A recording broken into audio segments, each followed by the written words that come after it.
मैंने इसीलिए देखा, मैं दोबारा मैं जो आपको बात कहना चाहता था, मैंने इसीलिए आपको अव्वलीन पहला शख्स इसीलिए कहा था कि मेरी नज़र से नहीं कोई ऐसी चीज़ गुजरी। ठीक, खैर। अच्छा, दूसरा मैं आपसे ये, हमारे यहाँ जब हम इसके ऊपर कुछ उसूली एक दो सवाल मैं आपसे करना चाहता हूँ। हम जब रिलीजन या इस्लाम या दीन और साइंस की बात करते हो, तो मैं थोड़ा सा ये चाहूँगा कि आपके तसव्वुर दीन में के मुताबिक आप दीन की क्या डेफिनेशन करेंगे और साइंस की क्या करेंगे, और इन दोनों का कोई हुदूद क्या होंगे?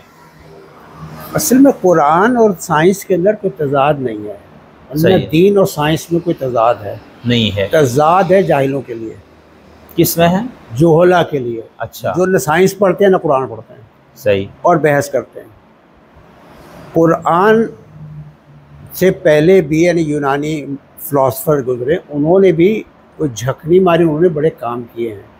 और हत्ता कि ये जो तौहीद मुफद्दल के जिल्द के एक लेक्चर में इमाम जाफ़र सादिक़ अलैहिस्सलाम को गुफ्तगू कर रहे हैं, तो आपने कहा भी कि देखो इस मौजू पर उसने कौन था, अरस्तू ने ये कहा है। वो बात ये हो रही है कि कायनात जो है इसमें कास्मोस कहते हैं इसको। जी जी। तो उस पर बात हो रही थी। इमाम अलैहिस्सलाम ने वजूद खुदा के लिए कहा कि ये जो एक यूनानी फ़िलासफ़र था, हमें नाम इस वक्त याद नहीं आ रहा, अरस्तू की एक और सिलसिले में बात की, तो उसे कहा कि उन्होंने यूनानियों ने जो इसको कास्मोस का नाम दिया है ना कायनात को, तो इसके नज़्म व ज़ब्त और हुस्न और ख़ूबसूरती के लिए वजह से दिया है। तो अब ये मेरे इल्म में तो दायरे नहीं थी, तो फिर मैंने इसकी डिटेल की, तो पता नहीं कॉस्मेटिक जो थे ना ख़वातीन की कॉस्मेटिक हुस्न को उभारने वाली चीज़ें, तो कॉस्मेटिक वहाँ से आया है, कॉस्मोस से। तो कॉस्मोस में हुस्न है, चूँकि तो खुदा का पैदा किया हुआ ये हुस्न, ये इसकी जो निज़ाम है वो बग़ैर किसी वजूद खुदा के मुमकिन ही नहीं था। तो ये इस तरह की बात है। दीन का मैदान या मकसद और साइंस का मैदान और मकसद क्या है? अलग नहीं है दोनों का? नहीं, दोनों को कोई मकसद नहीं है, मकसद एक ही है, लेकिन डायमेंशन अलग अलग है। अच्छा। हमने कुरान को एक मजहबी किताब बना दिया है। ठीक है। यहूदियों ने इसी कुरान से साइंसी उलूम सीखे हैं और उसके सबूत मौजूद हैं। अच्छा। वो बताएगा थोड़ी ना, उसका रिकॉर्ड कहीं आएगा। जैसे मैंने बताया ना 11वीं सदी में आपने बताया, हाँ, हिब्रू में हुआ। उस ज़माने में अंग्रेज़ जो थे इटली वाले, वो कुरान का एक एक वर्क़ तलाश करते फिरते थे। अच्छा। कि कहाँ से मिल जाए तो उसमें से हम तर्जुमा कराएं। और तर्जुमा कौन करता था? यहूदी करते थे, क्योंकि मुसलमान तो थे नहीं वहाँ पर। उन्होंने वो सारे उलूम जो थे ना खींच लिए, इम्कानात इंसान क्या क्या कर सकता है, उसके इम्कानात सब वहाँ से उन्होंने निकाल लिए। और अब वो आपको तो नहीं बात करते कि कुरान तो बच्चों है, उन्होंने सारी रूह जो थी खुद ले ली। हमारे लिए किताब है, पढ़ते रहते हैं, रमज़ान में पढ़ेंगे, पढ़ के भूल जाएंगे, ख़त्म मामला। गौर नहीं करते। नहीं, वो ये कहते हैं ना कि कुरान इंसान को कभी आप किसी दिन एक ऐसा प्रोग्राम करेंगे, मैं कुरान की जो आयात है ना उन पे बात करें। हाँ, वो तो लाज़िम, सिर्फ आयात पे। बहुत अच्छा होगा ये तो। कहाँ है वो आयात? क्यों नहीं गौर करते भाई? नहीं, यहाँ तक वो लिखते हैं ना कि इसमें 700 से ज़ायद आयात है जिसमें कौनियात, कायनात, इंसान, गौर फिक्र बहुत है, तमाम उलूम का तज़किरा है। कुरान जो है ना, वो कुरान जो साइंस की किताब नहीं है। कुरान की आयात आपको होमवर्क देती हैं कि आप ना दिमाग लड़ाएं, अब इससे निकालें इल्म। मुसलमान इससे फारिग हैं, लेकिन मुसलमान तो शुरू से ही फिर ये काम मुसलमानों को फिक्र ही नहीं हो। तो वो तो ये कहते हैं कि मगरिब के जो साइंसदान हैं उनको मसखर कर दिया अल्लाह मियाँ ने, जैसे सूरज चांद से किया हुआ हमारे लिए हमारे लिए वो करे और हम फ़ायदा उठाएं। हम लेकिन मतलब इसमें यह ना कि ख़ुद हुजूर, असहाब और उसके बाद जो मुसलमानों की तारीख़ में फिर क्यों ये साइंसी दरियाफ्तें, ये सारा बहुत हैं चीज़ें, लेकिन वो बयान नहीं की जाती। देखिए ना, रसूल अकरम सल्लल्लाहु अलैहि वसल्लम अपने ज़माने में कह रहे हैं कि टूटे हुए बर्तन में पानी ना पियो, इसमें शैतान रहता है। खाना खाने से पहले हाथ धो, खाना खाने के बाद यानी खाना खाने से पहले हाथ धो, तो इसमें शैतान रहता है हाथों में, जरासीम रहते हैं। तो मौला अली हमेशा कहते रहे, मुझसे पूछ लो, मैं ज़मीन से ज़्यादा आसमानों के रास्ते जानता हूँ, ठीक है ना। और नहजुल बलागा में बहुत हैं चीज़ें। तो अब हमारे यहाँ ज़ाकिरीन जो है ना, वो मजलिस में पहले करते थे, अब तो मौला अली का कोई वाक़या तज़किरा करना ही बेकार है, अब ज़रूरत नहीं रही उसकी।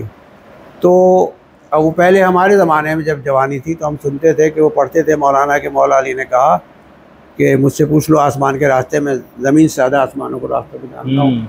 और फिर बड़े तमस्खुर हिकारत के साथ कहते थे कि एक आदमी वहाँ खड़ा हुआ, उसने कहा कि बताइए मेरी दाढ़ी में बाल कितने हैं। और फिर हंसते थे मौलाना जाकिर साहब कि मौला आसमानों के रास्ते बता रहे थे, बाल दाढ़ी के बाल पूछ रहा था। और पब्लिक भी थोड़ा हंसती थी और मज़ाका उड़ाती थी उस सवाल करने वाले का। मैंने अपनी किताब में लिखा है कि ये मज़ाका करने की नहीं थी, ये सूरत हाल दहाड़े मार मार के रोने की थी कि वो जो आदमी था बद्दू, उसने एक सवाल तो किया एनाटॉमी के बारे में। क्या बात? आपने क्या सवाल किया आज तक? मेरी बेटी की शादी हो जाए, दुश्मन अलग हो जाए, मकान अपना हो जाए, मैं रियासतों पर चला जाऊँ, मेरा बच्चा तालीम हासिल कर ले, वगैरह वगैरह। क्या सवाल किया आपने? करते ही सवाल, सवालों के बेशुमार सवालों के जवाब तो नहजुल बलागा में। अब नहजुल बलागा हम ख़रीदते हैं, बड़ा नया लगा कि हमारी लाइब्रेरी के अंदर रखा हुआ है, बहुत आने जाने वालों को रोज़ पढ़ता रहता है, खुद नहीं पढ़ते उसमें से। मैंने उसमें से निकाली हैं चीज़ें और मैंने पेश की हैं चीज़ें। अच्छा क़िबला, मैं यहाँ पर आपसे स्पेसिफिक जवाब चाहूँगा कि जब हम मज़हब दीन की या आइम्मा मासूमीन के अक़वाल की या कुरान की साइंसी तशरीह की बात करते हैं, उससे मुराद क्या है? कि जो साइंस ने दरियाफ्तें कर ली, आप ये कह रहे हैं ये दरियाफ्त हुई, देखो कुरान में से, ये मफ़हूम है इसका? ये अहले सुन्नत क्या यही तरीक़ा वार है। आपका क्या फ़हम है? हाँ नहीं, मैं बता रहा हूँ आपको, अहले सुन्नत के यहाँ जब उनसे पूछे ना कि जब कोई नई ईजाद होती है तो वो कहते हैं तो पहले तो कुरान में मौजूद है। मैंने कई अहले सुन्नत दोस्त हैं मेरे उलमा, मैंने कहा आपने क्यों नहीं मालूम कर ली पहले से? अगर कुरान में थी आपके पास, कुरान तो आपके घर में रखा, तो आपने क्यों नहीं ईजाद कर लिया? इस पर चुप हो जाते हैं।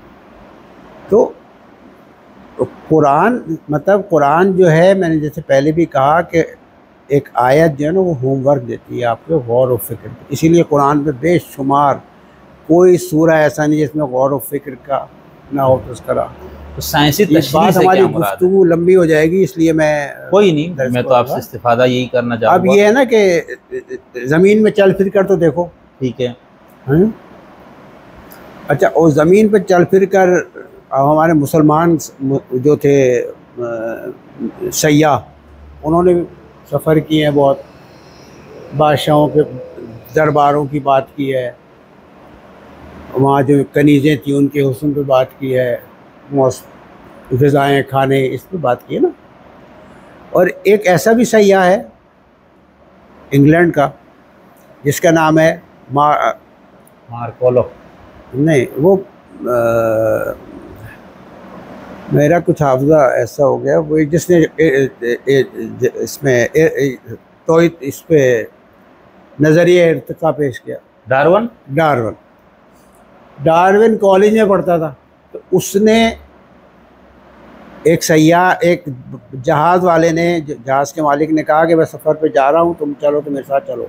वो जानता था ज़ौक़ रखता है, तो वो 5 साल उसने जहाज़ के ऊपर सफ़र किया समंदर में, दुनिया भर के तमाम बर्रे आज़मों में, और बीच में जो जज़ीरे उनमें गया, लेकिन उसने शायरी नहीं की।